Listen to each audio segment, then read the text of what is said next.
Omulabi waffe omulungi nkwaniriza nnyo mu kanyomero kano we tukutuusizaako embeera y'obudde. Omwanjuzi nze Lubega Micheal. Wabaddewo okukendera mu nkuba mu bitundu by'eggwanga ebisinga obungi.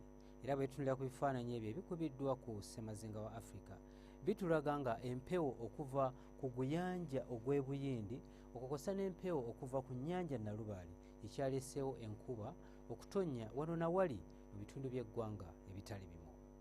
Mu biseera eby'okumakya mu bitundu ebyo ebiri mu masekkati g'eggwanga lyaffe tusuubirayo oluwandaggirize, so nga ate mu buvanjuba bw'eggwanga lyaffe mu Soroti tusuubira enkuba okutonnya. Ate yo mu bugwanjuba bw'eggwanga lyaffe mu Masindi n'Embalala tusuubirayo olunywankoko. Olwo ebitundu by'eggwanga ebimu tusuubira nti akasana kajja keera kwaka. Yo mu bukiikakkono bw'eggwanga lyaffe tusuubira akasana keera okwaka mu bitundu ebisinga obungi.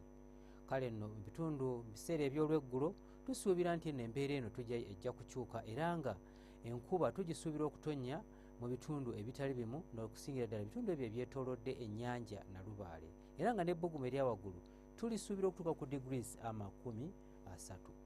So nga ate yo mu buvanjuba bw'eggwanga lyaffe tusuubirayo enkuba okutonnya nga n'ebbugumu erya waggulu tulisuubira okutuuka ku degrees 31 mu kitundu ekyo eky'Essoroti.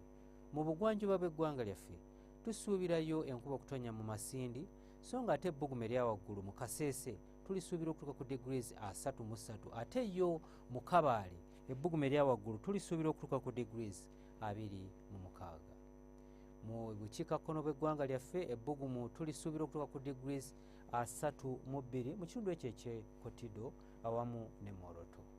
Bwe tweyongerayo mu bibuga ebimu ebiri ebusukkansalo w'eggwanga lyaffe mu Nairobi tusuubira akasana okwaka, so nga ate yo mu Dubai tusuubirayo pereketya w'omusana nga n'ebbugumu erya waggulu tulisuubira okutuuka ku degrees 37.